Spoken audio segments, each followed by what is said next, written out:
Welcome to the Keep Baseball Great podcast, where it's all about reminding baseball fans why they love the game. In this episode, we get to talk with Dan Simon, who has been a graphic designer for over 35 years, and 25 years ago decided he wanted to take his love for design and passion for sports and bring them together. He has worked for the Los Angeles Dodgers for 5 seasons as the first in-house designer for a professional sports team, and has been operating Studio Simon, his own sports brand identity development business, for the past 18 years, with the majority of that work being in baseball. Having done close to 100 baseball logos, more than likely you have seen his work. But more than just a designer, he is a fan first, and you will quickly hear his love for baseball and how that love has shaped his life and how he has passed that on to others. So here is my interview with Dan. Well, hey, Dan, thanks so much for joining us on the Keep Baseball Great podcast. It's a privilege to have you on, and I appreciate it. I love what you're doing with Keep Baseball Great. For all the listeners and viewers out there, please know I contacted Drew because I saw what he was doing, saw him on Instagram. Then I got clue of his podcast and loved listening to it so much. I said, hey, I want to be on this thing. So I know you're just getting started, but you're off to a really good start so far, and I'm thrilled to be a part of it. Well, I appreciate that. Yeah, and after you contacted me, I looked you up on Instagram, and I was like, oh my gosh, this guy has had his hand in a ton of designs that I know and recognize, and so I was excited to say yes and have you on. So for the listeners, give them just a little bit about who you are and kind of what you do. Okay, let's start with where I'm from. I was born in the Bronx, home of the New York Yankees. Never lived there, though. Lived till I was 7 in Flushing, Queens, 5 or so miles away from Shea Stadium, home of the amazing Mets at the time. They now play in Citi Field. Whenever somebody tells me where they're from, the first thought I have is, okay, what baseball team plays there and, right. and what their stadium is. So when I describe where I'm from, that's where mine goes as well. So like I said, I lived in Queens till I was 7. Then we moved right outside of New York City to the suburbs of North Jersey, where I lived till I was 22. I went to school first at Rutgers University, which is the state university of New Jersey. Only went there for 3 semesters before transferring to the School of Visual Arts in New York City, where I got my graphic design degree. Shortly after graduation, I moved to Los Angeles and lived there for 18 years. While there, I was creative director at 2 Los Angeles area design firms, one of which at the time was the largest independently owned graphic design studio on the West Coast. I did graphic design for corporate clients and entertainment clients. It was a lot of fun. I did that for about 11 years, and then I went to work at the Walt Disney Company, where now this was when the Walt Disney owned the Anaheim Mighty Ducks, and they were looking to expand their sports ownership empire. They had a contract in place to take over control of what would be then the California Angels. They would change it to Anaheim Angels. We now know it as them as the Los Angeles Angels. Yep. So I went to work there as their design director of sports merchandising. But I was only there for a brief time, about 6 months. Then I got my dream job, which was director of creative services for the Los Angeles Dodgers. Nice. Where I worked for 5 seasons. And through all of those stops, I had been doing design projects on the side, sports design projects on the side, my own sports projects. And after 5 seasons with the Dodgers, I went out on my own, started my sports branding company, Studio Simon, full time. And that's what I've been doing for the past 18 years. Wow.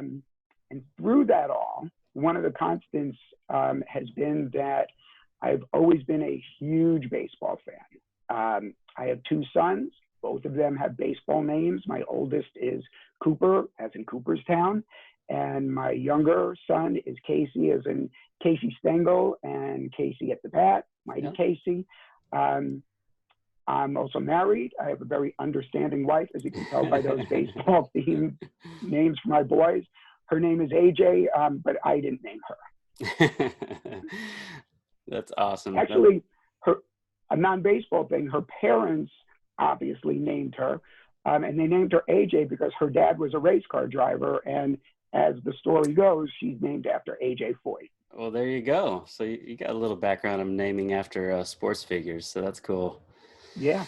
Very cool. So yeah, that is a long tenured history of just being integrated in sports and in design, and being a designer myself, man, I just love how the two kind of collide together in a lot of different ways.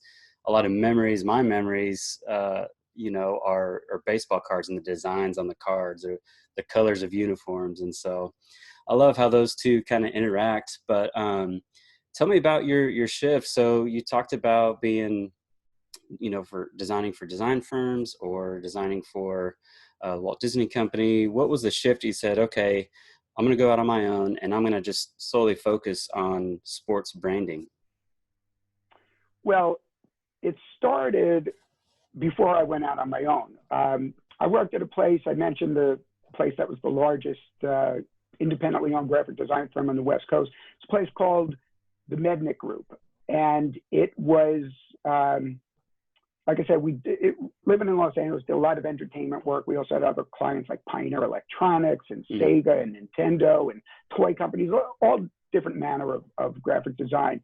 And one day, Scott of Scott Mednick, the Mednick Group, Scott came to me and our head copywriter, a great friend of mine named Peter Thornburg, and said, hey, we got a new business guy we just hired. What kind of work do you want me to tell him to go after? And Peter and I, we were huge sports fans. We didn't even blink an eye. We just said sports. And Scott said, sports work is really hard to get. And he gave us an example.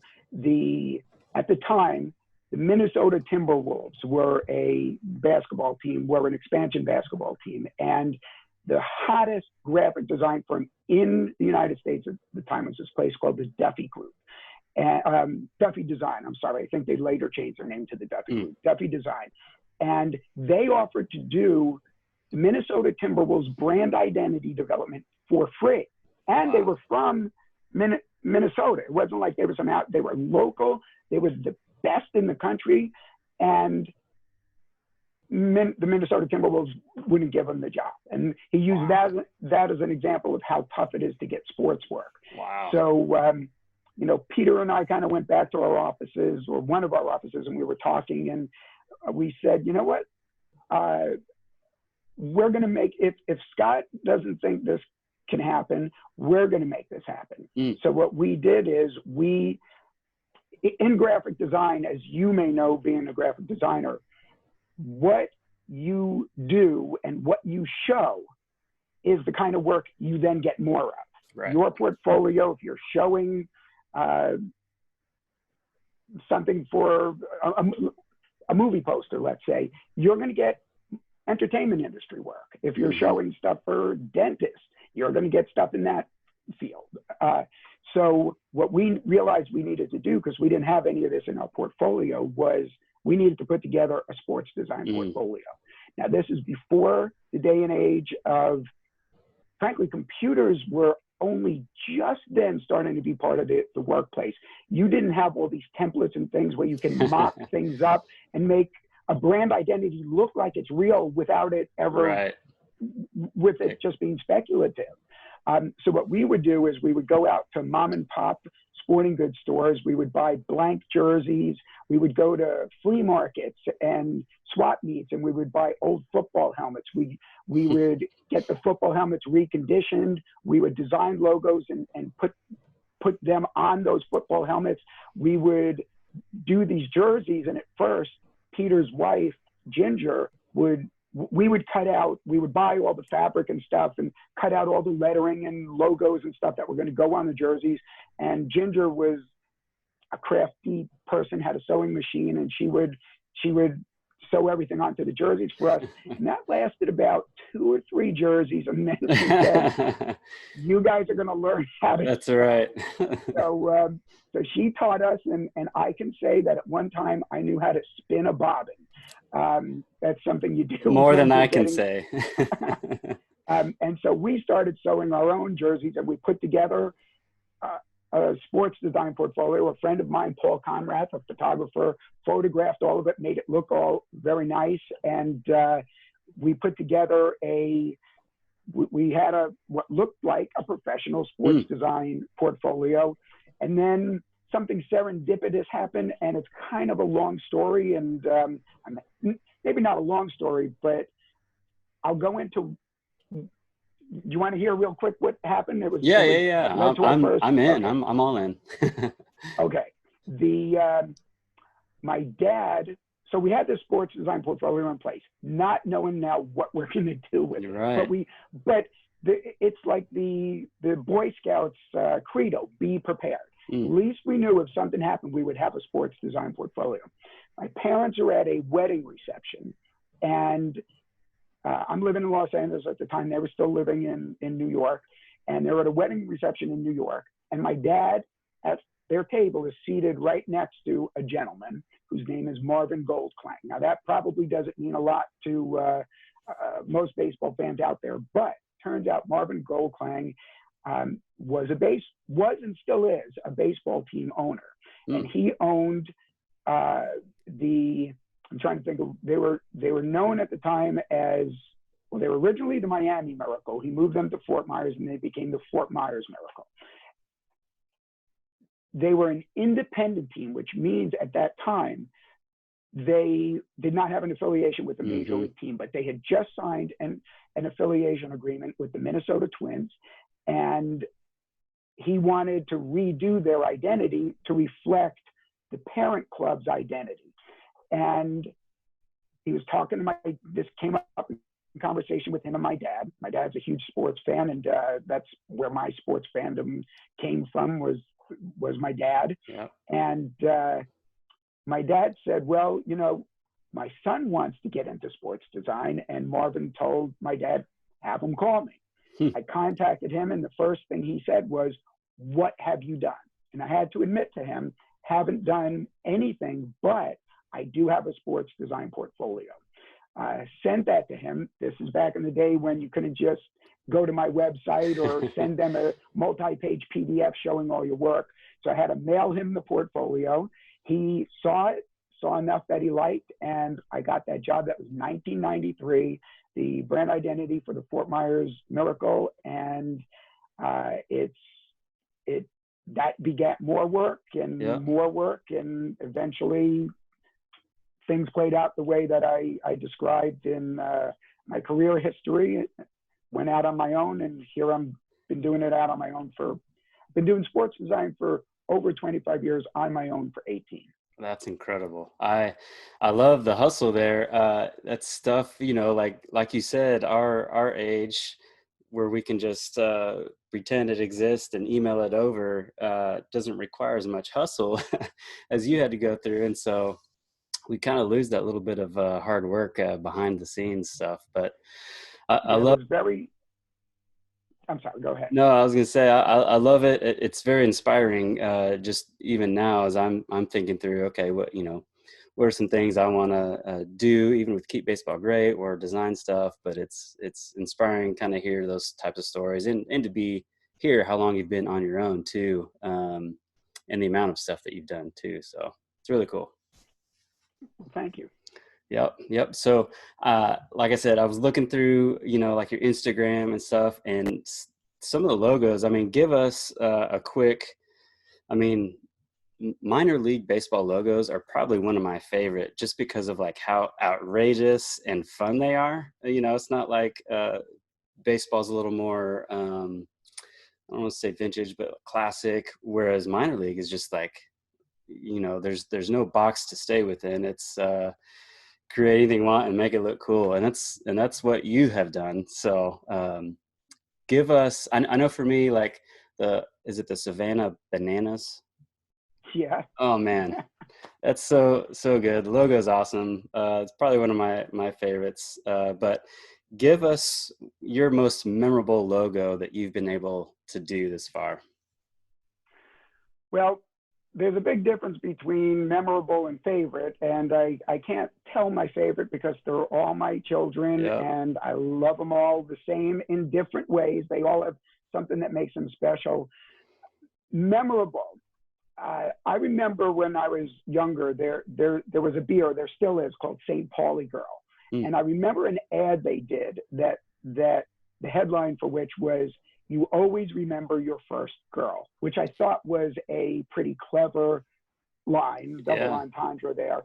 And in that same way, you always remember, I think as a designer, your first, if not your first design, the first time you saw one of your designs out there. Yeah. And I had just moved to Los Angeles. I did not yet have my first full-time job with the Mednick Group, but I was working at a place called Parish Carroll and Kearns. It was kind of like a full-time freelance job. They had me in every day, but I wasn't on staff. And they did mostly entertainment stuff. But one day they came to me and they said, "We just got this project for something called Dodger Vision." And this was one of the early versions of sports programming on cable TV. Mm. And I got to do the logo for Dodger Vision. Now, doing the logo was fun enough because obviously I'm here on your podcast, Baseball Great. It's a given that I'm a big baseball fan. So it was cool to do that job. But I was so new to Los Angeles. I was this kid, this Jersey boy, kind of a bit out of my element. I'm driving to work. The traffic was crazy there. Driving to work, crawling along in traffic, and completely unexpected, I looked to my left, and there's a billboard, and there's the Dodger Vision logo on that billboard. That's awesome. And like I just swelled with pride. Like there was the first time I had seen my work in a public setting, and for it to be like off of a Los Angeles freeway, which everybody else is looking at, and a sports job on that's 35 years ago. And to this day, I'm feeling myself get all tingly just about, I'm that young guy again in that car seeing that and just going, wow, look at that. Yeah. So that was definitely memorable. That's awesome. Yeah. You're right. I can definitely remember times where I, whether it's print or out on, a street somewhere, just seeing something that I have done is really fun. And I can't imagine you in the baseball world not being able to see, your stuff's all over the place now, with a lot of minor league teams, especially. But you're such a big baseball fan. That's what this podcast is all about. And so I know Keep Baseball Great. We love to dive in and find out what keeps baseball great for people. And so we go through 5 questions that we believe are the foundation of that. And so I would love to dive into those questions with you. So you ready for that? I'm ready. Awesome. So the first one is just all about history. So give us your most favorite historical moment in baseball. And it's, a lot of people ask me, well, did I have to be there? Or there's no stipulations. It could be personal. It could be major leagues. It could be anything, but just a historical moment that you always look back on and remember. Well, I don't know if this constitutes a moment, but rather a lifetime of moments, plural. Yeah. One of my favorite things, I have so many favorite things about baseball.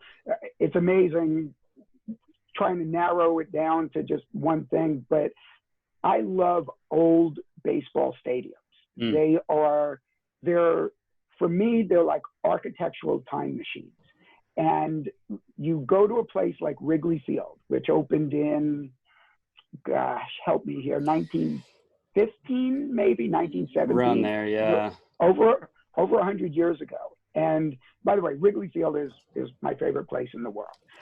Even though I'm not a Cubs fan, I'm a Yankees fan from growing up in New York. Yep. But you go to Wrigley Field and you sit there, and even though there have been upgrades to that stadium, upgrades and updates, it's still the same stadium. Mm-hmm. And you sit there and you think people saw, Babe Ruth doing his called shot sitting here in this stadium. And I get transported back in time whenever I go to a stadium like that. And I've gone out of my way to go to stadiums like that. I went to Comiskey Park in Chicago with my friend Jim McNutt just to see one of the last games there before they tore that down and built the new Comiskey Park, which is now called Guaranteed Rate Field, I think. Kind of lost something. It did a little bit. Park had a little bit of a better name there. I went with my best friend George Mazzio on a 6-day minor league road trip through the South back in 1994, all to minor league stadiums, all of which now are no longer in use. One of those stadiums was historic Engel Stadium. And I'm not referring to it as historic. That's the official name of it. It's this classic old ballpark. Though it's not still in use, it's still there. And parts of the movie 42, the Jackie Robinson movie, were filmed there. I went on another road trip with 3 buddies of mine to see games in the final seasons of Tiger Stadium and Milwaukee County Stadium. And about 2.5 hours from here, there's in Evansville, Indiana. Here, oh, by the way, I don't think I mentioned this at any time. I now live in Louisville, Kentucky. Okay.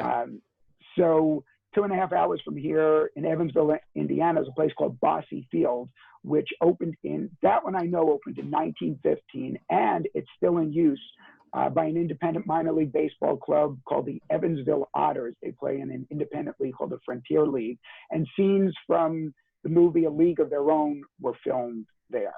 So, and I remember sitting in that stadium and just thinking, I felt like I was in 1950. Yeah, the teams on the field were current players, but that stadium hasn't had the type of updates that Wrigley Field and Fenway Park have had to make them a little more, if not modern, have some of the more modern conveniences there.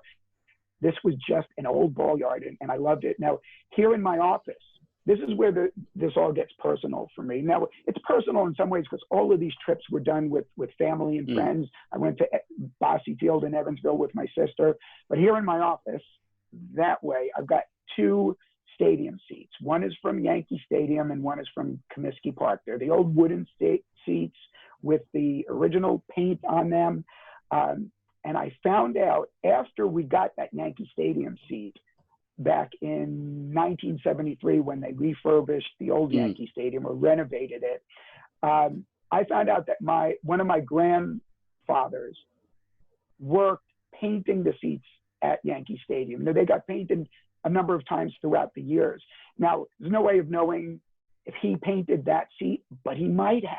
Yeah. And so I've got this seat sitting here that not only did somebody, watch Lou Gehrig and Joe DiMaggio play and visiting players like Ty Cobb and Shoeless Joe Jackson, but my grandfather might have painted that seat, and that's pretty cool. Yeah. Oh my gosh. You're absolutely right. I mean, transporting back, especially in those stadiums, it means a lot. And exactly what you said, when it becomes even more personal with family or friends, it just means that much more. So I love how you've traveled and kind of gone to a lot of those. In fact, for the listeners, jump on Dan's Instagram and we'll give you that link later, but look on his stories, and he has a studio kind of virtual tour, and it's incredible some of the stuff you have in there. And so I can't imagine the stories behind each one of those things, but it's really cool, kind of cool to hear. Yeah, there's definitely a story behind each and every one. And if your podcast was, if they ran 24 hours, I would tell you all of them, but you probably need to roll to the next question. That's awesome. Well, you've kind of jumped into it already a little bit, but family and friends, again, make make those experiences that much more greater. So, and again, I know you probably have a handful of them, but give me kind of your top few that you just remember spending times with baseball, but with also family and friends that make it mean even more to you.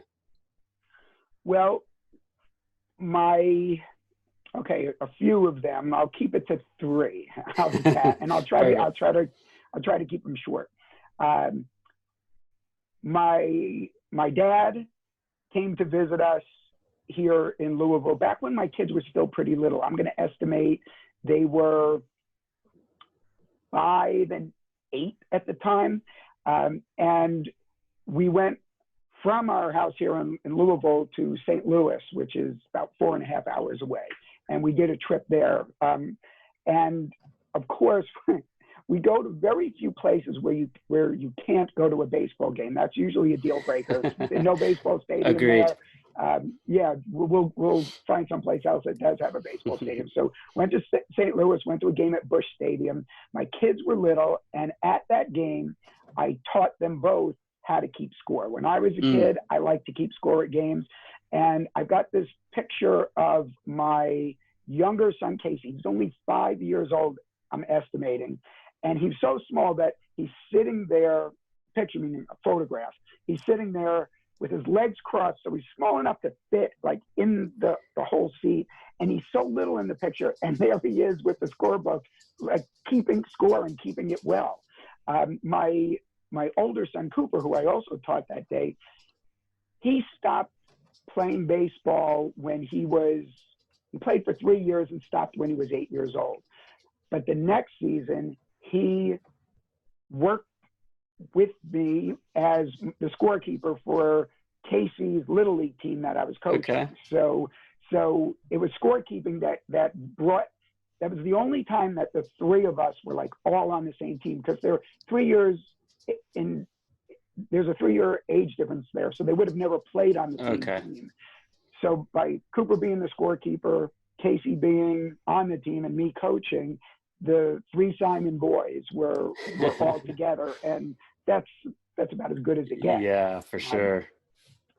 And then Casey, because I'm a graphic designer, I like to make my own custom scorekeeping book. Okay, yeah. And as a birthday gift one year, or as a holiday gift, I made him his own custom scorekeeping book. And whenever we would go to games, he insisted on bringing his scorebook, and he would keep score. And if he had to go use the restroom or something, I would need to keep score for him until he got back, because he needed to have that completed score card. So it was cool seeing my boys keeping score just like I used to when I was a little kid.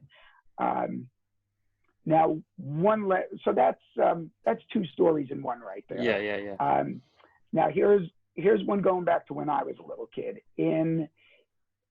I'm sure many major league teams have their own bat days, where you give away that day's a bat.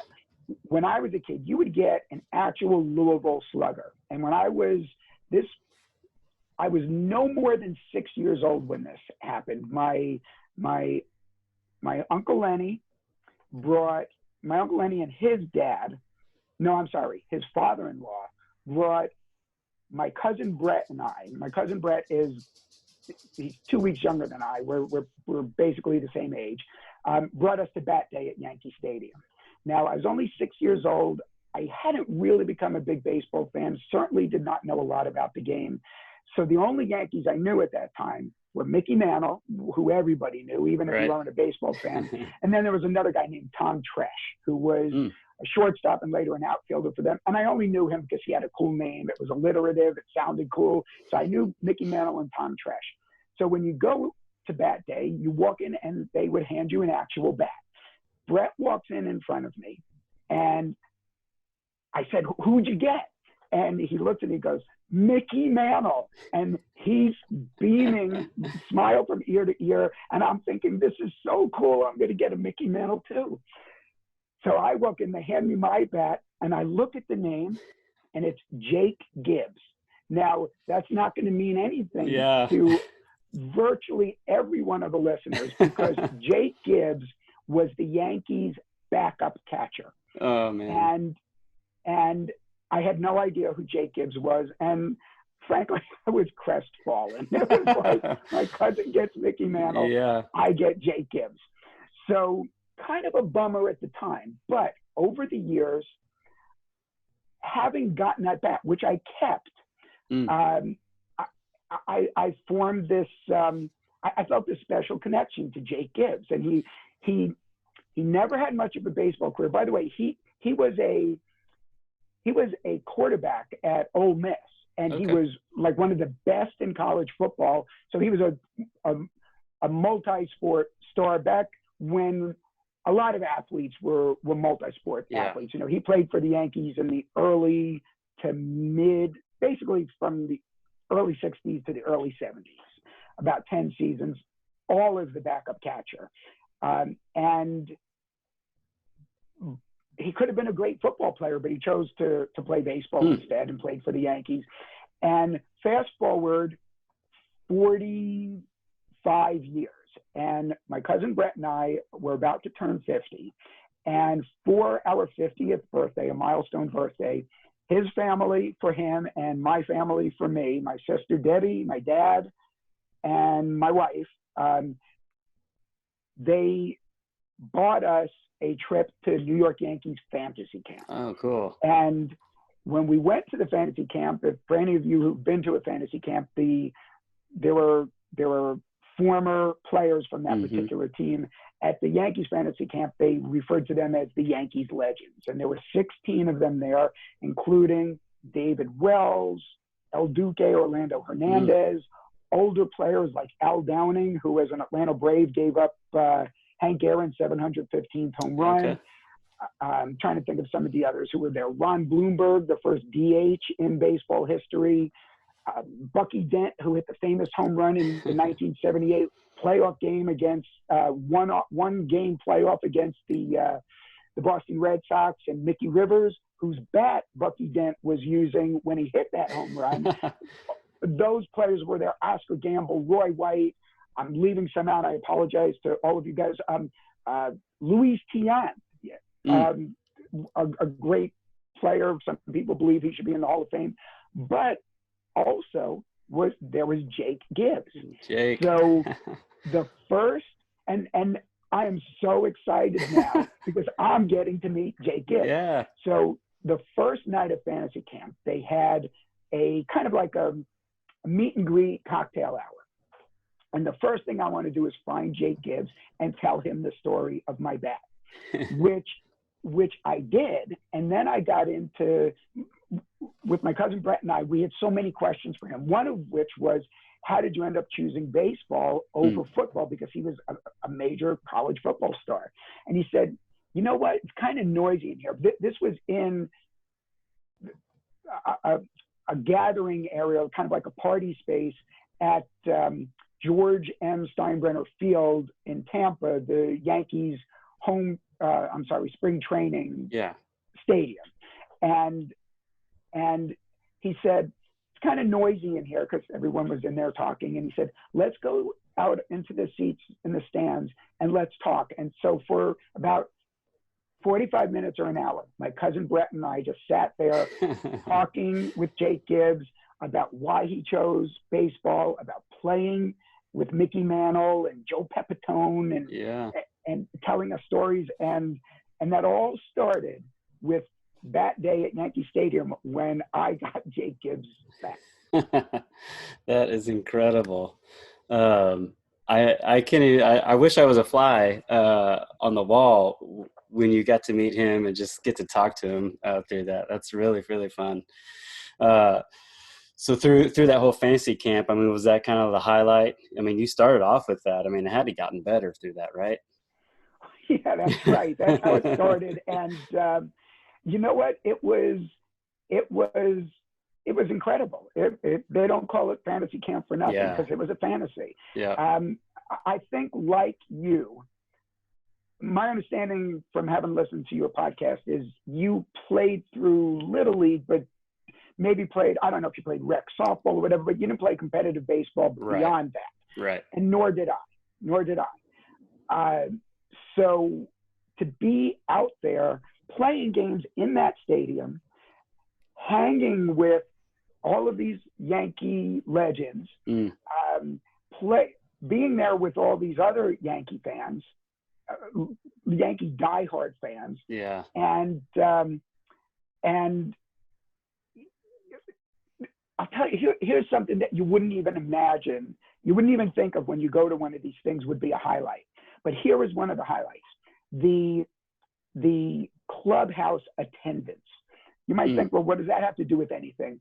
Well, here we are, we're just fantasy campers, but they treated us like major leaguers. That's cool. They made sure we had everything we needed, anything we wanted, and that was a great part of there wasn't a lot that I wanted, but I remember the first day that I went there, I actually lost some weight between the time I knew I was going to fantasy camp and the time I went, because I was getting into shape. That's right. To try to get into game shape. I wasn't horribly out of shape, but I needed to get into baseball shape, because you're playing 9-inning games all week long. So you play, and that's a slog. Wow. You don't realize it until you actually do it. Get out there. Every camper just about ends up spending some time in the trainer's room because you pull a muscle. On the very last game, in the very last game of the regular games, when I say the regular games, you play games against other campers' teams. But on the last day of games, you get to play against the Yankee legends. Oh, nice. In a shortened game. It was like a 2 or 3 inning game. But in the last game against the campers, I was rounding second base. Bucky Dent is coaching third base. He's waving me home. And I pull up lame. Well, I pull up short of third base. And he actually says, "What are you doing? I was sending you home." He's windmilling his arm. "I'm sending you home." And then he saw me like grabbing my hamstring and he goes, "Oh, pulled a hammy." Just stuff like that. It was a dream come true. That's really cool. I definitely have wanted to do something like that for sure. And hopefully maybe in a few years when I hit 50, I'll get to do that. I'll throw that hint to my wife as well. Well, the next question that we'll get into is life lessons. And I know you've been able to coach your sons through baseball and even just throughout your whole career. Give me some life lessons that you've been able to learn through the game of baseball and apply to your life or even give to your kids. Well, I've done exactly what you just said. This is something I learned, applied it to my life, and gave it to my kids, just like you said. When I was playing Little League, even though that's as far as my baseball career went, until I played in a men's league in preparation for going to that Yankee fantasy camp. And I guess that was competitive to a certain degree, but it's not. I didn't play high school baseball. I certainly didn't play college or pro baseball. But during my brief Little League career, my second season, I blossomed, and I was that was pretty much. If it sounds like bragging, please know. Here I am.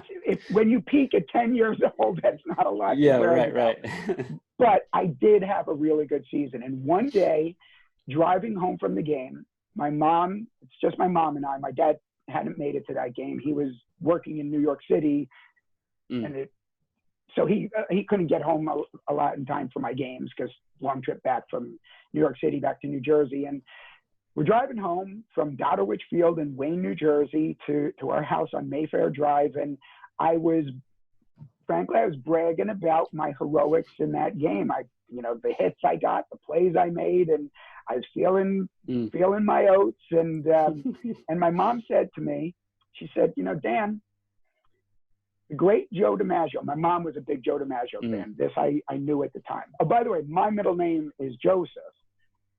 And I'm told by my mom that her love of Joe DiMaggio played a big part in that. Nice. So another baseball connection and baseball naming your kid stuff. So she said, the great Joe DiMaggio, he never bragged about what he did, never talked about it. He let what he did on the field tell the story. Mm. And at first I was thinking, I'm being kind of reprimanded by my mom, and it maybe didn't make me feel so good. But quickly I realized, you know what? I'm really glad she told me that.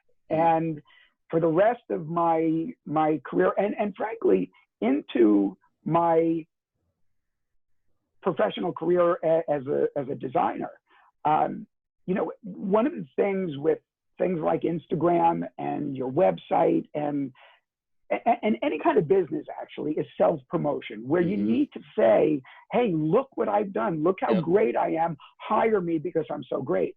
And I have a very difficult time doing that to this day, because my mom preached modesty and humility. I have since passed that on to my kids. My oldest son, Cooper, he played, I mentioned earlier, 3 years of Little League.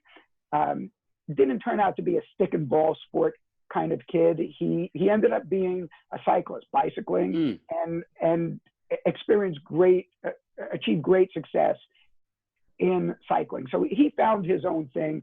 Casey, my younger son, ended up being a pretty darn good baseball player. And I saw early on that he had an affinity for the game. And I told him, this is when he was like 7 years old. I told him, Casey, people are going to come up to you. Parents are going to come up to you and they're going to say, you're great. We're going to see you play in a major someday. And actually that ended up happening.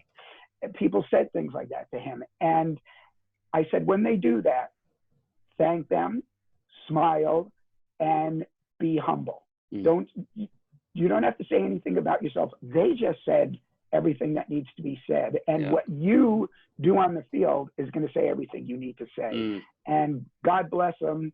He took that to heart, and to this day remains that humble, modest kid. And I am thrilled that my mom told me what she did that day, and that I've been able to pass that on to my kids. Here's another thing that happened with my mom. Well, my third year of Little League, I had a coach named Mr. Gruby. It's interesting, we never called him Coach Gruby, we always called him Mr. Gruby. And he was the best coach. And I attribute a lot of my love for the game to my father, who's a sports nut. And my father was such a sports nut that on his honeymoon with my mom, he won an award for watching sports on the poolside television. This is what he's doing on his honeymoon. That's how big of a sports fan he is. Oh, man. That's not a made-up story. That really happened. That's amazing.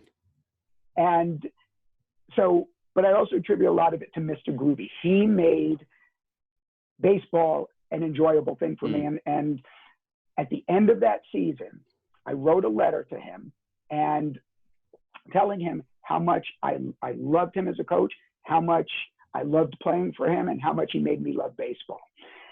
A few weeks later, we needed to go to his house. My mom drove me over to his house. We had won the championship. The trophies weren't ready in time, so we had to go pick up the trophies at his house. So I went to his house and to pick up the trophy, and he walks us inside of his house, and he says, Dan, I want you to see something.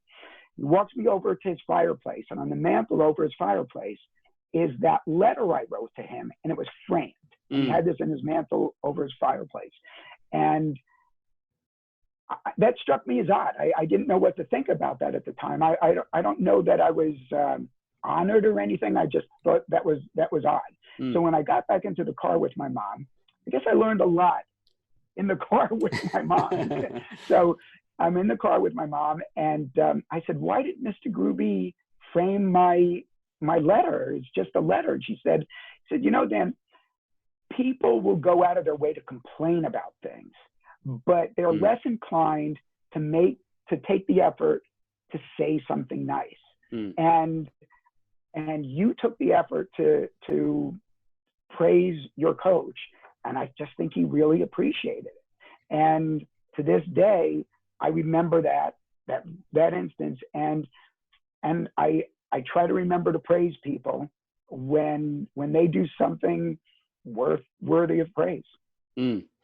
That's really good. I love those. I know for me, talking about coaching, I currently coach and have coached my son right now, and I know I have learned a lot of lessons as an adult coaching my son. And you talk about writing a letter to your coach. I know for me, if a kid did that, then that would be a prize alone, just knowing that I've made a positive impact in somebody's life, right?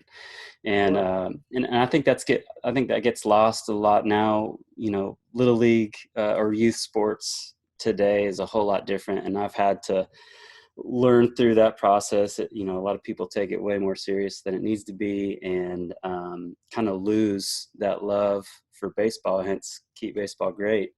And so that for me is huge. And so I love hearing that story from you, and kind of how someone gave back to you, which leads us into our next question of giving back. I feel like baseball has given back in a lot of different ways, in a lot of different aspects, whether it be on a personal level or on a worldwide level. But just like that coach gave back to you, it's really cool to hear. But are there any instances in your life where baseball gave back to you, or maybe somebody through baseball kind of gave back to you that kind of meant a lot to you?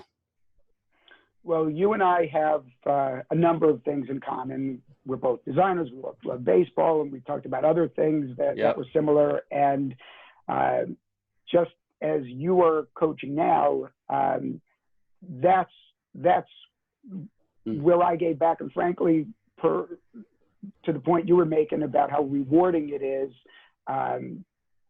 being able to teach things to kids and have them teach them the love for the game.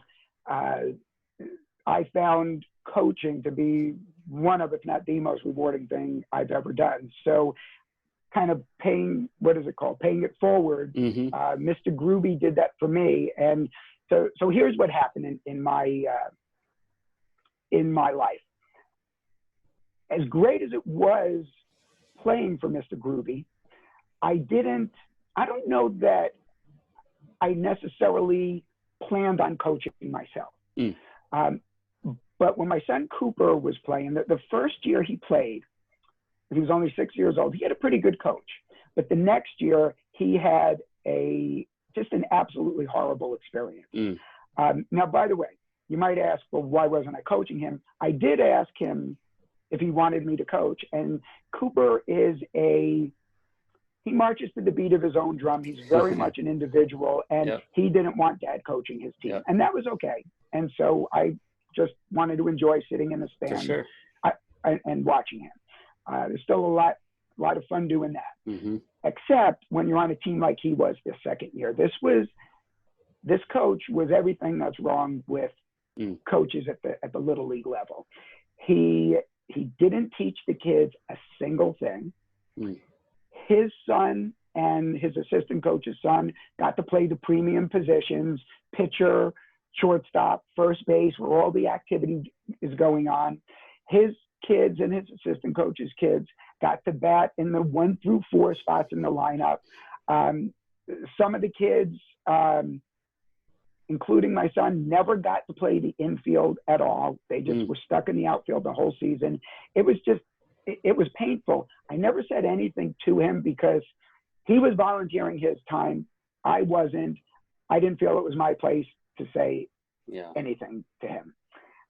Maybe with the benefit of hindsight, I should have. But anyway, at the end of the very last game, Cooper didn't say anything to us about that at all during the season. But at the end of the last game, the last out was made. Cooper walks out of the dugout through the gate in the fence, comes up to my wife AJ and I in the bleachers, and he says, "I don't want to play baseball anymore." And it broke my heart. It broke my heart not just because I love baseball so much and I wanted my son to love it, but that somebody ruin the game for my son. Right. And whether it's baseball, whether it's school, whether it's anything, for an adult to do that to a kid, it was heartbreaking. So my younger son, Casey, had already shown that he might be a pretty good baseball player. And I swore that I was not going to let anybody ruin the game for him the way this guy had ruined the game for my son, Cooper. And also, I can hope for it wasn't just about my son, but anybody who was on the team I was going to coach. Now, I realized that coaching Little League, most of these kids, they're not going to become pro baseball players. They likely wouldn't play in college. Most probably wouldn't even play high school ball. But like me, I wanted them to have an experience like I had with Mr. Groovy, and become baseball fans for life. Just because I stopped playing baseball competitively after I was 13 years old does not mean that I stopped loving the game. As a matter of fact, my love for the game grew. So I decided I was going to do everything I could as a coach. One of the things that I did was, the kids I was coaching, this was machine pitch baseball. Did you play machine pitch? We didn't have, so they went from like a T-ball to like a coach pitch where it's dad just kind of throwing. Yeah. Okay. Well, fortunately we had machine pitch, which was, for those of you who aren't familiar with it, it's a pitching machine. One of the umpires feeds the machine. And so the kids, there were no walks. The kids are basically getting a strike. It's not perfect. It's not like always right down the hard way, but you're getting a pitch to swing at each time. You don't have endless, when the kids are little and they're pitching, like when they started at 9 years old, I remember games with like 16 walks in it. Yes, it can be so long. It can be brutal. Yes. So this was machine pitch, and so I had young kids. They were basically 7 and 8 years old. If you were 6 years old and you were good enough to play with the 7 and 8 year olds, they'd let you play up. My son Casey started as a 6-year-old. Actually, Cooper started as a 6-year-old as well. And so I'm coaching little kids, and I realized I had to keep things simple, and I also had to make what would otherwise be a mundane task fun. So I took things like just warming up at the beginning of the game. The first thing you do when you go to a baseball practice in general is you warm up your arm, because you want to be loose when you're going to be throwing in practice. And all of us like to play catch, but for a little kid, that could be a pretty mundane task. And so what I did was I turned that into a game. And I said to them, if you throw the ball to your throwing partner and you hit them right in the chest, not the ball hits you, but your throw goes right to their chest, you get 3 points. If your throwing partner is able to catch the ball anywhere without having to move, but not in the chest, you get 2 points. If they're able to catch the ball by moving, you still get 1 point. So it's almost impossible to fail at this point. That was the other thing too. I didn't want to put the kids in a position to fail. I wanted them. Yeah. And so I made up a game where you're going to get points regardless. And I would say, okay, we're going to play to 21. The first team, 2 kids playing catch, to get 21 points, you win. And so now the kids, it's fun because it's a game now. They're trying to be the winner, and it's encouraging them, incentivizing them, I should say, to throw the ball well. They're not just throwing it just to get past warming up. They're thinking, if I can make a good throw, I'm going to win this game. Yeah. So we would do things like that. Another thing that I would do, and I want to give I mentioned earlier my cousin Brett. My cousin Brett's son, he has a son and 2 daughters. His son was his firstborn child, and he had a son before I had a son. So he had I don't know, about 3 years ahead of me in coaching experience. And whenever I had questions or was looking for ideas, I would call my cousin Brett, who, when I referenced him to my players that I was coaching, always referred to him as the legendary Coach Lowy, even though at the time he was just a Little League coach. But I wanted them to think that I was getting advice from a coaching legend, which, in my opinion, I was. It was, yeah. And I got this idea from my cousin Brett. When you play Little League, the outfield can be pretty boring. Not as much activity as in the infield. And when you're 6 or 7 years old or 8 years old, a ball hit to the outfield is a pretty good chance you're not going to catch it. But there's a value to, think about this, a ball's hit to the outfield on the ground. The kid playing the outfield is thinking, well, I didn't do anything. I just fielded it and threw it back in. But that's really important, to not let it get by you and get it into second base, or the player covering second base, as quickly as possible to keep the runner on first base. So what we did, per my cousin Brett's recommendation, is something we called outfield points, where if you fielded the ball without it getting by you and got it in to the infielder at second base, you would get 2 points.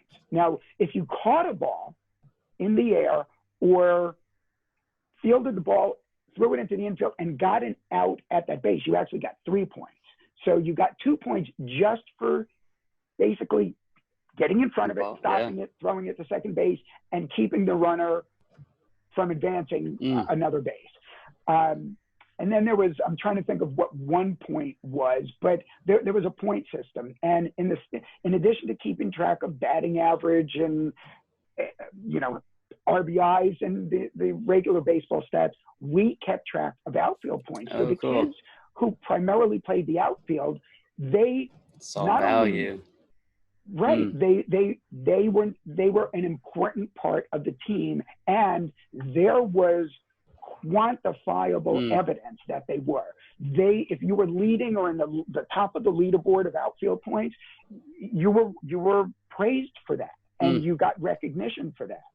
So another thing that I did was, and I'm going to reference your last guest on your podcast, CJ Nitkowski. Yeah. He said something in your podcast that he didn't think much about what he did in the previous game. I'm paraphrasing here. Maybe this is exactly what he said. He said, when the game is over, it's done. Yeah. And I was thinking about what these kids were doing. They were doing even though they were little, they were doing some pretty neat things on the baseball field. And I felt like when the game was over, it was done and forgotten. And I didn't want it to be done and forgotten. I wanted them to know that they were doing special things. So because I'm a graphic designer, I put together newsletters.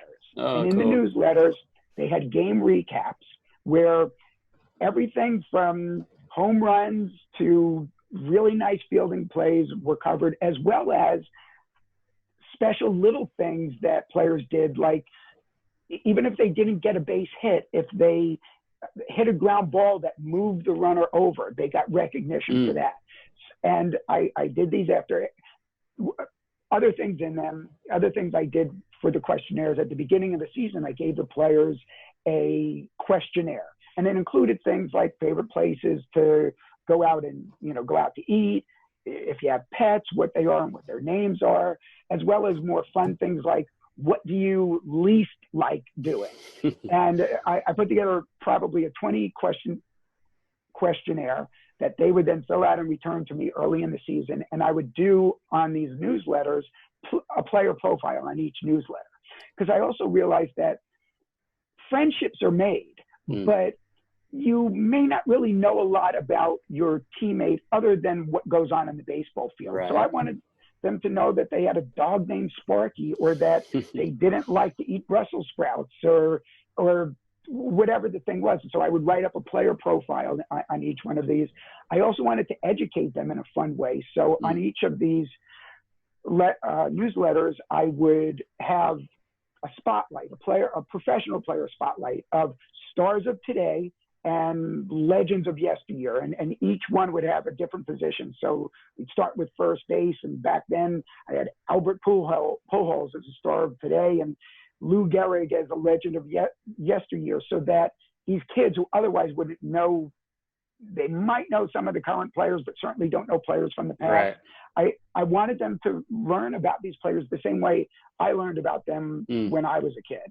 I also did a Diamond Dictionary where I would teach them baseball terms that they might not otherwise know, fun ones, not just like double and base hit, but like can of corn for an easily catchable fly ball, or soup bone for your pitching arm. And, you know, and so there would be a little section of it that was that week's or that game, that newsletter's Diamond Dictionary term of the day. Yeah. And so I just try to make an enjoyable experience for everyone, from the least skilled player on my team up to the best player on my team and everybody in between, so that they love baseball. And what I found was, not only did it make baseball fun for them, just enjoyable, period, which is really all that I was aiming for, but it made them better baseball players because they were having fun playing the game. It was never a chore, and that translated to wins. Yep. I had mentioned earlier about the coach my son Cooper had, who never put certain players in the infield. Every single one of my players got to play the infield every game. These games were 6-inning max games, Little League games, but they also had a 1-hour time limit, and sometimes a lot of runs would be scored. And so some of these games only went 4 innings, but I worked it out so that every single one of my players played at least 1 inning in the infield every game. And by the end of the season, players who at the beginning couldn't even catch a ball, didn't know how to throw it, they were making some nifty plays in the infield, and feeling like because they were an integral part of the success of that team. So, man, I kind of want to grab all that, and I want to go back in time to when I first started coaching my son. That is just a lot of wisdom. And I mean, it's basically a formula for just how to coach and how to let kids just love the game. And I think you said it best. Once kids learn to love the game and really enjoy it, that's when they really get better and flourish from there. So that's incredible. I love that. I think there's a lot of people out there that are going to really enjoy hearing that, especially parents with kids just starting in baseball. And so thank you for that. So our last question is just all about having fun. There's just a lot of fun moments like you created for your team when you were coaching Little League. You just created fun moments for them, but give me kind of some of your most fun moments in baseball that you've been able to have. Okay, I will. The answer I was going to give to this question was sort of a little bit more of the same of what I was just talking about. Yeah. But since you phrased it like fun moments I've had, allow me to tell one story about myself and then one story about perfect coaching, which to me is the most important story. But Jeremy Mitchell, in your podcast with him, I believe his answer to this question was, and I might be mixing Jeremy up with one of your other guests, but I think it was Jeremy. He kind of apologized for us, saying, it wasn't the birth of my children. It was this home run I hit. So I was playing. This would have been my, I don't know, second or third year of Little League. I was 10 or 11 years old.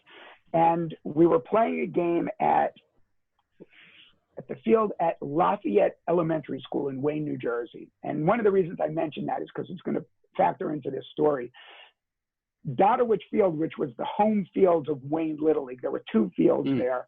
They had outfield fences, but we also played, because couldn't play all the games on those 2 fields. We played games at Lafayette Elementary School and Preakness School, which is where I went to elementary school. And they were just school fields in fields. So they had, you know, a dirt infield and just grass that then went on for the rest of the school year, no outfield fence. So we were down 10-3 in the last inning. And my team, which was, we were named after our sponsors as opposed to being the Yankees or the Reds or whatever the major league teams would be, or even now they're doing minor league teams. We were New Jersey Bank, and New Jersey Bank was down 10-3, and we mounted an unexpected comeback. That's a lot of runs, even in Little League, to come back in the last inning. And actually, then with 2 outs, we were down by I'm trying to think, we were down 10-7. There were 2 runners on base, and Joel Popadix, I still remember his name. Now, coincidentally, Joel would end up going to the School of Visual Arts in New York City. We didn't know we were going there at the same time. He ended up being a painting major. I was a graphic design major, but I've since gotten in touch with him and recounted this story to him. So that's just a coincidence. Anyway, Joel Popadix comes up with 2 outs, 2 runners on, and he hits a ball past the outfielders into this vast opening. And 2 runners score to make it 10-9. He's approaching third base, and the third base coach is holding him up. But he runs through the third base coach's sign and gets caught in a rundown between third and home. And I'm there on the bench, and I'm thinking, oh my goodness, what are you doing? We don't have any outs left. What are you doing? And it was the greatest rundown in history. If any of you saw The Sandlot, it was the Wayne, New Jersey version of The Sandlot without on the actual base pad. And it went on, a number of throws, and miraculously he scored and tied the game. We all dogpile him at home plate, but the game's not over yet. Up until that point, that was one of the greatest things I had ever seen. I was not due up yet. I was 3 batters away from being due up. The next 2 batters get on base, bringing me to the plate. And I hit a ball over the center fielder's head for a 3-run homer. We win the game 13-10. Now, there's a but to this story, but let me just say, I get home, all my teammates now dogpile me. So I went from the greatest experience in my life being Joe Popadix's unbelievable dash home, getting out of the pickle and scoring the tying run with no outs left to give, to now the greatest moment 3 batters later is my game-winning home run, which would be the only game-winning home run of my life, other than maybe wiffle ball or something. But here's kind of the kicker to the story. I later learned,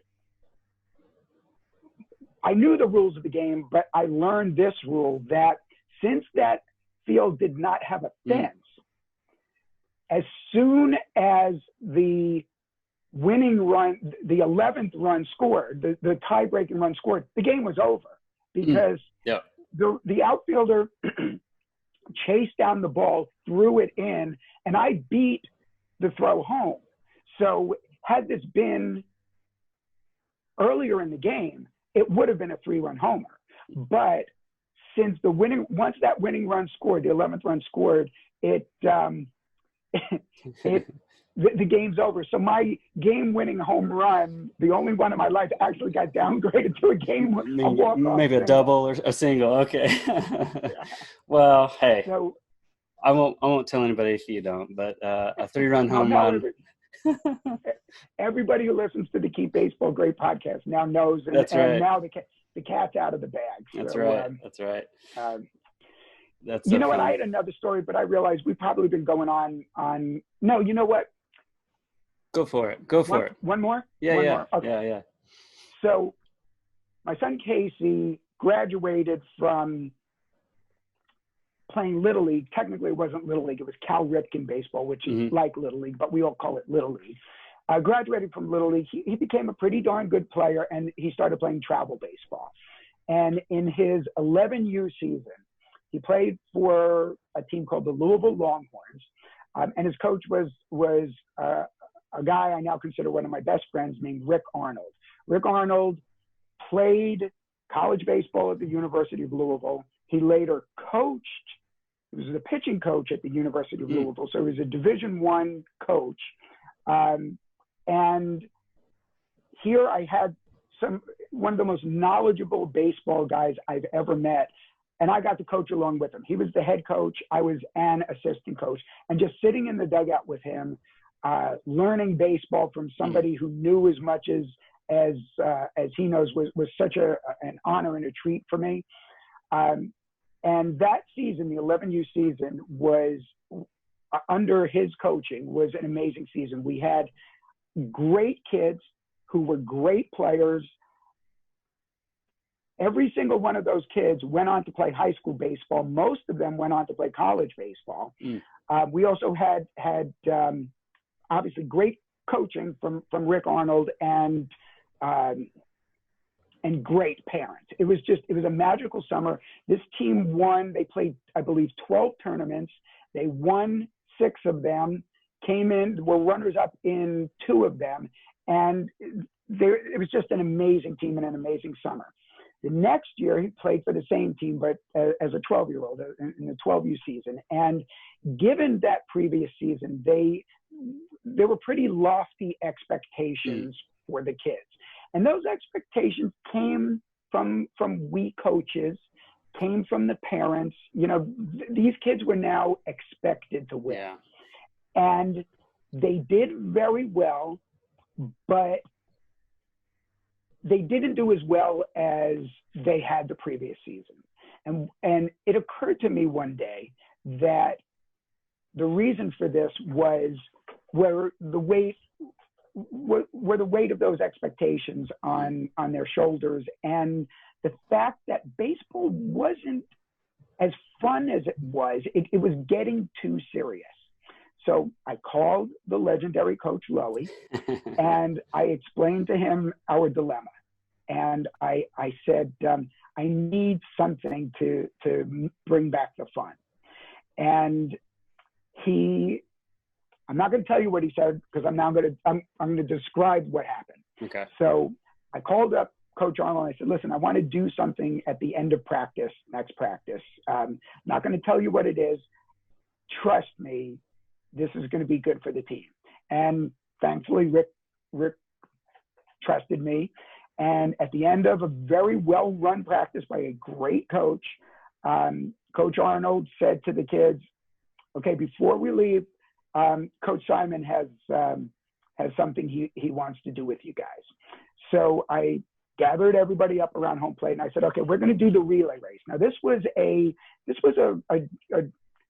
practice drill kind of thing we would do from time to time, where you divide the team up in half and you basically do a relay around the bases, and you time it, and the fastest team wins. So again, you make a game out of it. It's fairly fun, but I said to the kids, okay, we're going to do that. And we divided the team up into the two teams. And I said, okay. And then I said, wait. I forgot one thing. And I went behind the dugout where I had hidden something prior to practice. And I pull out this big pail of water balloons. And I said, we're not just going to slap the next player's hand when you reach home plate and then it's his turn to go. You're going to grab one of these water balloons and you have to break it over your teammate's head. And that's when your teammate can then run. So the kids are all looking at each other like, really, we're going to do this? And I said, okay, ready, set, go. And they start running, and he runs around the base, and the first kid gets to break the balloon over the kid's head. And And now they're laughing and they're screaming and they're cheering and they're smiling. And when this was all done, all of the kids are soaking wet. They're smiling. They left the practice field with a smile on their face. And for the rest of the season, they played like gangbusters.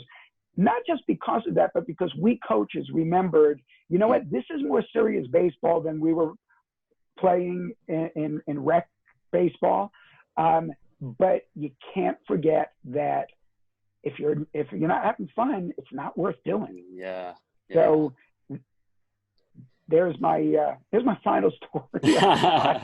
Well, you have made me smile and laugh and even love baseball more just hearing your stories. So I can't thank you enough just for spending time to share some of those. And I know a lot of good stuff in there for coaches and for baseball fans. And so I know I really enjoyed it. But for the listeners, real quick, if they want to check you out, where can they find you?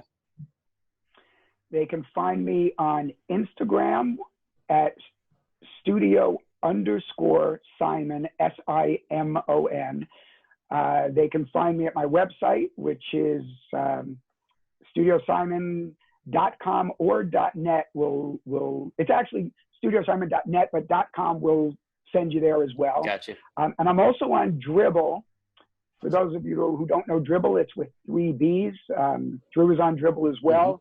And frankly, I'm not sure exactly what my Dribbble name is, but if you just type in Studio Simon, I'm sure it'll take you to it.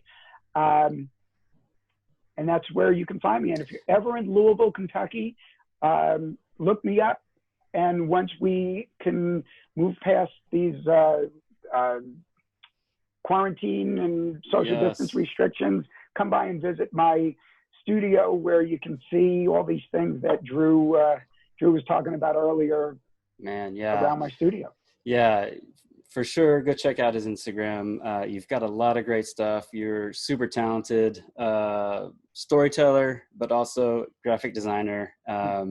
And I just can't thank you enough for keeping baseball great the way you do. It is truly what we're all about, just in hearing those stories. So I can't thank you enough. Drew, I want to thank you. Finding your website reminded me why I love baseball so much. So thank you. And thanks for having me on. Of course. I appreciate it. Well, thanks for listening to the Keep Baseball Great podcast. People like Dan is why we do the podcast. And stories we got to hear from him today are just priceless and make me love the game even more. So big thanks to Dan. Be sure to follow him on Instagram and see all the incredible logos he has done. I'm sure you have seen them a time or two already, but now you know who's behind the scenes doing it. If you've been listening to the podcast and enjoying it, do me a favor and subscribe where you are listening and maybe even drop in a review on iTunes, and that would be much appreciated. You can always check us out on keepbaseballgreat.com for the latest baseball apparel, posters, and accessories. Thanks again, and keep baseball great.